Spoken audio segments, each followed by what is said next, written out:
It is. I feel like it is like growing up in a prison, sort of.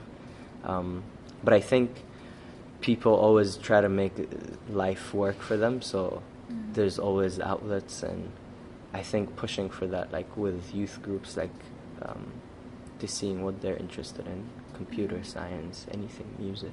There's not much opportunity, but I think people are interested, because when there is opportunity, people seek it. So how were youth groups in Palestine? Like you say, there was no movement. Oh, yeah. Freedom movement. Yeah, Then so how could they organize themselves? I mean, we can't change much about freedom of movement because that's Israel. There's checkpoints and there's things everywhere. But I think for youth groups, it feels like there's a lot of unemployment and not enough opportunity. So investing in that is something I'm interested in, and seeing how they develop. That's why I want to work with kids, because to understand youth groups, you have to understand how they developed as kids. What systems did they grow up under? What sort of parenting styles are they getting? All of these things. I think family structure is what keeps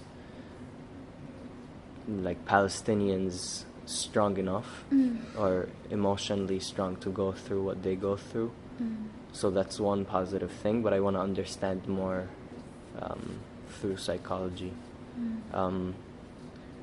But yeah, there's a lot of unemployment in some cities. Like a lot of kids drink, smoke at an early age.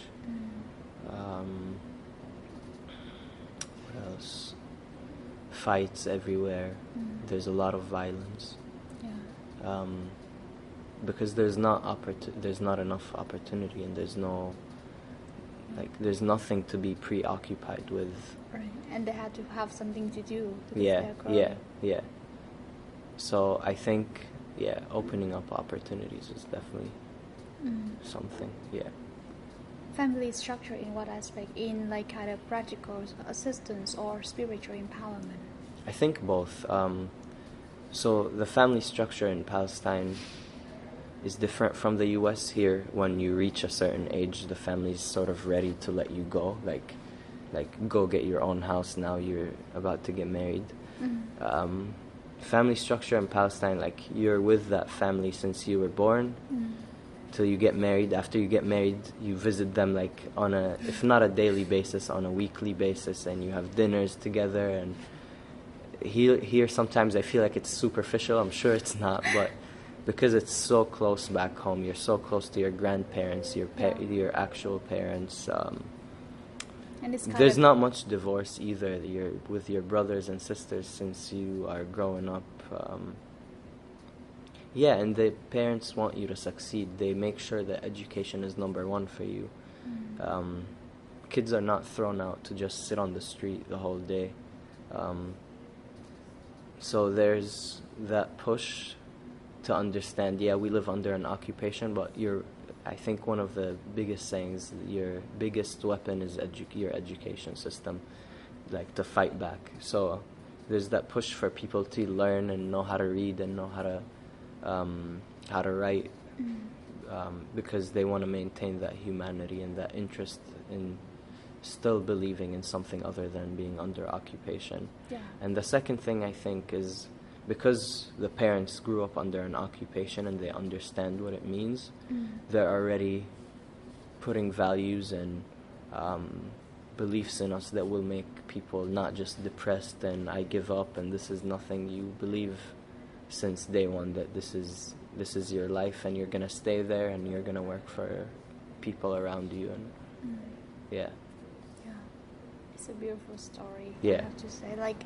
how Palestine families are still able to preserve that sense of humanity and culture despite such political chaos. Yeah, I think also without like the family support and the spiritual support, definitely there would be like even more violence, even more killing.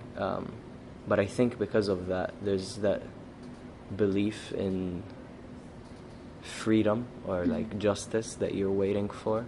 There's that anticipation that pushes you to work harder. So that's, I think, something because of the families that we all have, how supportive they are, and how they all want you to get your education regardless of the cost. I think a lot of families struggle to pay anything because they're spending most of their money on their kids' education. I think that applies for a lot of international students here. But you think when the political chaos finally ended, how would it end? It will end in the Indian manner of like peaceful processes, or it will end with more violence. Did you ever speculate about that? Yeah, so I think the difference between the India and Pakistan issue is that they're two different countries, like fighting each other based on a colonial past with the British and also different religious beliefs. I think in Palestine it's different. It's more about greed, like Israel wants all of the land. It's also colonization. They're not people who come from the land and said, actually, this is ours as well. There are people who came from Europe and said, this is ours. And the British gave them that. And we never accepted that. And we were there the whole time. So it's not about religion, because there were Jewish Palestinians, and that's not part of the conflict at all. And there are Christian Palestinians, and they identify as Palestinian. They don't identify as Israeli, because Israeli is almost being foreign. Like, you came from Europe to be here. Christian or Muslim or Jewish, you could be from the land, but if you moved with the Israeli Zionist movement, then you shouldn't identify with the land. That's how I believe, to be honest. So, because it's a conflict between a native and a foreigner who's just going to take your land, I compare it more to the U.S. With how Europeans killed the Americans here, the original Americans, and they took their land. That's more of what I see the conflict as. Or South Africa. I think South Africa is the biggest and the best example for this. It's an apartheid system, segregating people based on who they identify as, their skin color, their religion, their nationality or national belief. And then there's a power structure that maintains that. Israelis are far more stronger than Palestinians, because Palestine is not a country. It doesn't have governance, it doesn't have borders, everything is controlled by Israel. It doesn't even have a currency. We use Israel's currency. But their GDP is 5 times bigger than ours. But when we use the same currency, that means we're being ripped off. They also take our taxes and they give it to us. So when the Palestinian Authority collects taxes, at first has to give it to Israel, and then Israel redistributes it. So there's such a power structure that there's no way Israel one day is going to be like, actually, we want peace now. No, they're benefiting from the occupation as a government and as a people, so maintaining that occupation is a priority for them. And that's why I think BDS is such a powerful movement, because it makes sure that there's a call from Palestine to all over the world to boycott Israeli products and Israeli goods, to put sanctions on the country until justice is delivered. And that's what happened in South Africa. At first, people all over the world, people tried to paint a peaceful movement of boycott and sanctions, because it is peaceful. There's no violence used. To put it as the terrorist movement, that was South Africa, and then more and more there was a push, and now we're seeing that with BDS in Palestine. More celebrities are coming out for a cultural boycott. Academic institutions in the U.S. are standing up against this. Labor unions. It's not as big in the U.S., but in Europe right now it's even bigger than the U.S., and the EU boycotted Israeli settlement products. So they label them in stores, and the shopkeeper chooses to keep them or not. And a lot of them have thrown it out, or people just simply don't buy it. So I think that's one way we're going. There's more of a push for BDS. At the same time, Israel inside is trying to vilify Palestinians by killing more, and that's where Palestinians start rising up. And then the media machine starts working. They say 3,000 are dead. There's 3,000 dead Palestinians, and then 5 Israelis were killed by Palestinians. So even in the language, they try to paint it like, the Palestinians are dead. Although 70% of them are like regular people, they're not like militants or anything from Hamas or anything. They try to like manipulate it somehow. They're human shields. They they bomb a school and then a UN school, and then they have an excuse for it, whether it's provided by facts or not. There's that Israeli PR machine that works, the public relations machine that works to spread propaganda. It's something that Palestinians don't have, obviously, because you don't see much about Palestinians in the news other than they got killed or they killed someone. So I think it's moving in a direction where there's going to be an international movement to boycott, and it's already happening. The UN Security Council also called for a halt on settlements. Obviously, Israel doesn't comply, but it's slowly shifting. Things are slowly shifting, and we saw that even in the first time in the U.S. elections with Bernie Sanders advocating for Palestinians for the first time ever in U.S. elections.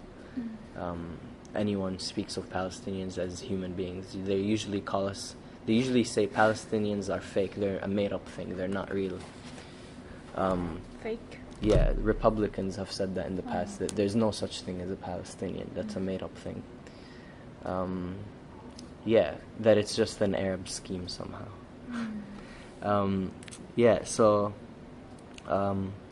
It's moving in that, and I think Israel will continue to try to bomb more and more, but I think U.S. support for that is going to go down eventually, because the U.S. is struggling financially, and there is a certain move away. It's still very pro-Israel here, but it's slowly shifting, very slowly. So I think at some point international support for Israel will stop, and Israel is going to have to find another alternative, which I think is going to be a one-state solution, sort of like South Africa, where Palestinians are Israelis of the same country, but they don't have the same rights. Because right now we're not citizens, and we're not anything to them, but at least then we'll be citizens with voting rights, and we could seek justice through a legal process, and then we're represented in a more fair way. How was you able to come to US to study? So I studied in a Quaker school back home, and that's, I would say, one of probably the most privileged school back home. My dad worked there, and that's how I was able to study there. And then I applied for a scholarship in 10th grade to study in the U.S. in a Quaker school. I studied in Philadelphia. Oh, since centuries. Yeah, and then I only studied there for 1 year, though. And then I went back home. I did the IB program.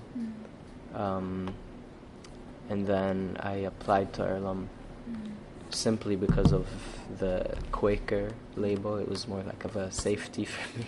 And it was the only school that offered me good financial aid. So this is the place I came. I didn't even know anything about Earlham because I actually did come to the U.S. and did a tour of colleges.